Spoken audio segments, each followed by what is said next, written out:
BJP ने चल दिया मास्टर स्ट्रोक। पहली लिस्ट ने सबको चौंकाया। बड़बोले नेताओं से बीजेपी का किनारा। बड़े नेताओं का हो सकता है पत्ता साफ। नमस्कार, टर्निंग पॉइंट में आपका स्वागत है और मैं हूं आपके साथ साइमा। बीजेपी के बारे में एक बात जरूर कही जा सकती है कि वो जब भी कोई बड़ा कदम उठाती है तो सबको चौंकाती जरूर है। चाहे वो पिछले साल हुए विधानसभा चुनाव में मुख्यमंत्री के नामों का ऐलान हो या फिर लोकसभा चुनाव के लिए उम्मीदवारों के नाम की लिस्ट ही क्यों ना हो, जैसे बीजेपी फैसले लेती है उसको देखकर हर कोई हैरान हो जाता है। लेकिन अब लोकसभा चुनावों के लिए उम्मीदवारों की पहली लिस्ट भी सामने आ गई है।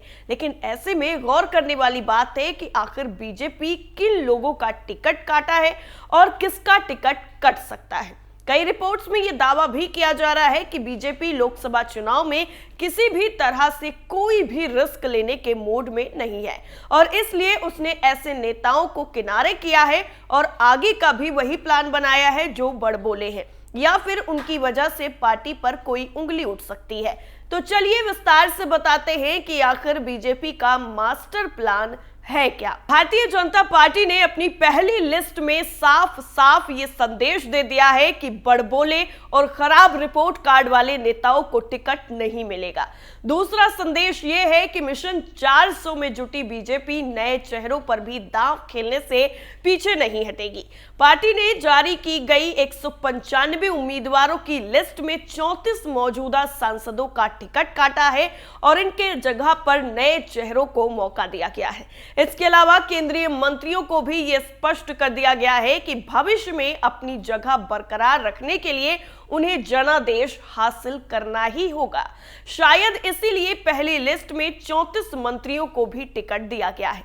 इसमें मनसुख मांडविया, संवर्धनानंद सोनोवाल, ज्योतिरादित्य सिंधिया, भूपेंद्र यादव जैसे नाम भी शामिल हैं जो वर्तमान में राज्यसभा के सदस्य हैं। पहली लिस्ट में 16 राज्यों और 2 केंद्र शासित प्रदेश के 195 उम्मीदवारों के नामों का ऐलान किया गया है, जिसमें प्रधानमंत्री नरेंद्र मोदी, अमित शाह, राजनाथ सिंह, ओम बिरला, स्मृति ईरानी जैसे दिग्गजों के नाम शामिल हैं। वहीं इस लिस्ट में 3 दर्जन से ज्यादा मौजूदा सांसदों का टिकट काटकर उनकी जगह पर नए चेहरों को जगह दी गई है। इसके अलावा बीजेपी ने उन सीटों पर भी उम्मीदवार घोषित नहीं किए हैं जहां सबकी नजरें थी। इसमें वरुण गांधी पीलीभीत सीट, मेनका गांधी की सुल्तानपुर सीट, ब्रजभूषण शरण सिंह की कैसरगंज, स्वामी प्रसाद मौर्य की बेटी संघमित्रा मौर्य की बदायूं सीट और जनरल वीके सिंह की गाजियाबाद सीट भी शामिल है। ऐसे में अटकलों का बाजार भी गर्म है कि क्या वरुण गांधी और मेनका गांधी को बीजेपी इस बार टिकट देगी या नहीं देगी। अपनी ही पार्टी के खिलाफ बगावती तेवर दिखाने वाले वरुण गांधी पिछले कुछ दिनों से नरम मिजाज दिखा रहे हैं और अब वह पार्टी के कार्यक्रमों से संबंधित पोस्ट और रीपोस्ट करते हुए भी नजर आ रहे हैं। ऐसे में कई तरह के कयास भी लगाए जा रहे हैं। तो आइए जानते हैं कि बीजेपी ने कहां-कहां नए चेहरों पर दांव लगाया है। असम में 5 सांसदों के टिकट काटे। बीजेपी ने असम में अपने 11 उम्मीदवारों के नाम घोषित किए हैं, जिनमें से 6 उम्मीदवार मौजूदा सांसद हैं, जबकि 5 नए जो चेहरे हैं वो पहली बार आ रहे हैं। पार्टी ने परिमल शुक्ला वैद्या को सिलचर लोकसभा क्षेत्र से मैदान में उतारा है, जहां 2019 के आम चुनाव में राजदीप रॉय ने जीत हासिल की थी। स्वायत्त जिला एसटी सीट से जो वर्तमान में बीजेपी सांसद होरेन सिंह के पास है, जहां से अमर सिंह टिस्को चुनाव लड़ेंगे। बिजुली कलिता मेधी गुवाहाटी लोकसभा चुनाव से चुनाव लड़ेंगी, जहां से मौजूदा सांसद क्वीन ओझा हैं। रंजीत दत्ता तेजपुर लोकसभा चुनाव से सीट लड़ेंगे, जहां से 2019 में पल्लव लोचन दास सांसद थे। भाजपा ने डिब्रूगढ़ से मौजूदा सांसद रामेश्वर तेली का टिकट काटकर वहां से केंद्रीय मंत्री सर्बानंद सोनोवाल को अपना उम्मीदवार बनाया है। छत्तीसगढ़ में 11 में से 9 नए चेहरे। छत्तीसगढ़ की अगर बात करें तो यहां पर 11 सीटों के लिए भाजपा उम्मीदवारों की सूची में 4 चेहरे जो हैं वो नए हैं। जहांगीर चांपा एससी लोकसभा सीट से मौजूदा सांसद गुहाराम अजगल्ली की जगह कमलेश जांगड़े चुनाव लड़ेंगे। रायपुर से वरिष्ठ भाजपा नेता ब्रजमोहन अग्रवाल चुनावी मैदान में उतरेंगे, जहां से 2019 में सुनील कुमार सोनी ने जीत हासिल की थी। राज्य की महासमुंद सीट से मौजूदा सांसद चुन्नीलाल साहू की जगह पर रूप कुमारी चौधरी लोकसभा चुनाव लड़ेंगी।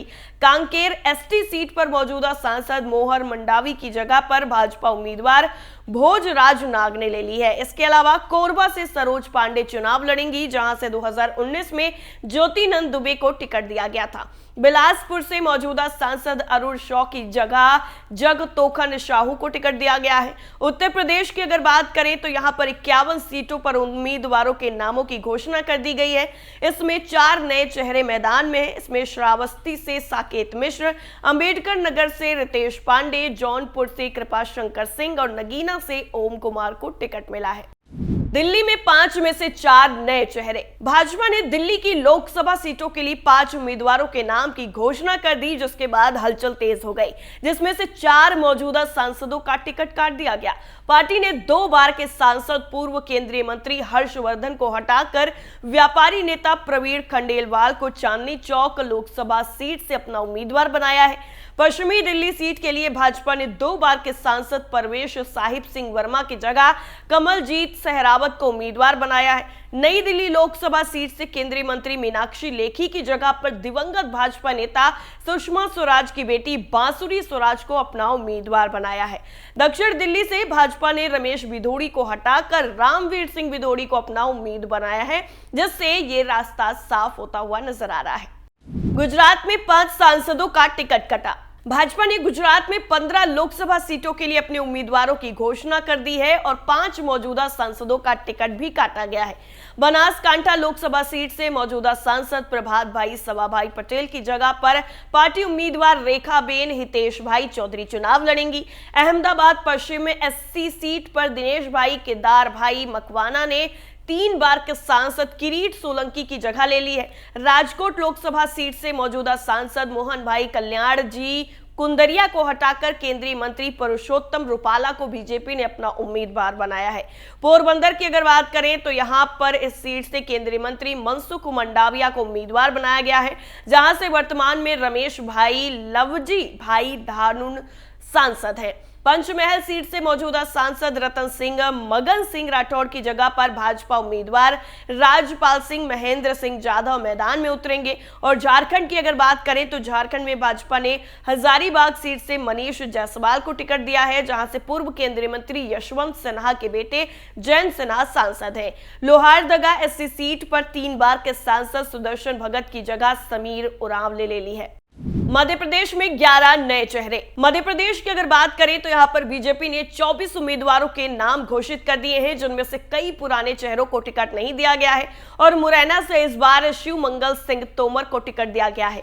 पिछली बार यहां से नरेंद्र सिंह तोमर सांसद थे, जो अब मध्य प्रदेश में विधानसभा स्पीकर हैं। विदिशा से रमाकांत भार्गव की जगह शिवराज सिंह चौहान पार्टी को टिकट दिया गया है और ग्वालियर लोकसभा सीट से मौजूदा सांसद विवेक नारायण शिवजाकर की जगह पर भरत सिंह कुशवाहा को उम्मीदवार बनाया गया है। गुना की बात करें तो यहां पर मौजूदा सांसद कृष्णपाल सिंह यादव की जगह केंद्रीय मंत्री ज्योतिरादित्य सिंधिया को टिकट दिया गया है।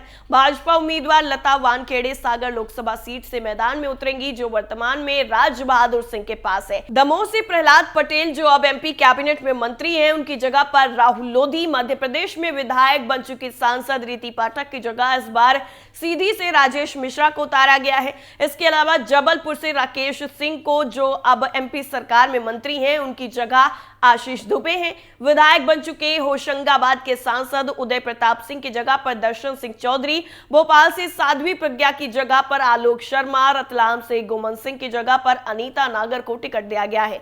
पार्टी ने त्रिपुरा के पूर्व मुख्यमंत्री विप्ल कुमार देव को त्रिपुरा पश्चिम सीट से अपना उम्मीदवार बनाया है, जो वर्तमान में पार्टी सांसद प्रतिमा भौमिक के पास है। अपने विवादित बयानों से खबरों में रहने वाली सांसद साध्वी प्रज्ञा ठाकुर को इस बार भोपाल से टिकट नहीं मिला है और उनकी जगह आलोक शर्मा को पार्टी ने उम्मीदवार बनाया है। पार्टी ने बंगाल के आसनसोल से भोजपुरी स्टार पवन सिंह को उतारा है। उनका मुकाबला टीएमसी के शत्रुघ्न सिन्हा के साथ हो सकता है। इसके अलावा तमाम कयासों को धता बताते हुए मथुरा से हेमा मालिनी ने एक बार फिर कमल का टिकट पा लिया है। रोमांचक मुकाबला तिरुवनंतपुरम केरल में होगा, जहां से पार्टी ने केंद्रीय मंत्री राजीव चंद्रशेखर को उम्मीदवार बनाया है। यहां पर उनके सामने कांग्रेस के दिग्गज शशि थरूर होने वाले हैं। इसके अलावा केरल की ही पथानमथिट्टा सीट से अनिल एंटनी चुनाव लड़ेंगे। शिवराज सिंह चौहान को जब पार्टी ने एमपी में शानदार जीत के बावजूद फिर से सीएम नहीं बनाया तो संकेत साफ था कि पार्टी उन्हें लोकसभा भेजने वाली है और अब पार्टी ने उन्हें विदिशा सीट से अपना उम्मीदवार बना दिया है। यानी कुल मिलाकर अगर देखा जाए तो बीजेपी ने अपनी लिस्ट से सबको हैरान कर दिया है और लोकसभा चुनाव के लिए अपनी बिसात भी बिछा दी है। वैसे आपका क्या मानना है, कमेंट करके जरूर बताइए। फिलहाल के लिए इतना ही, बाकी तमाम खबरों के लिए आप बने रहिए कैपिटल टीवी के साथ। नमस्कार।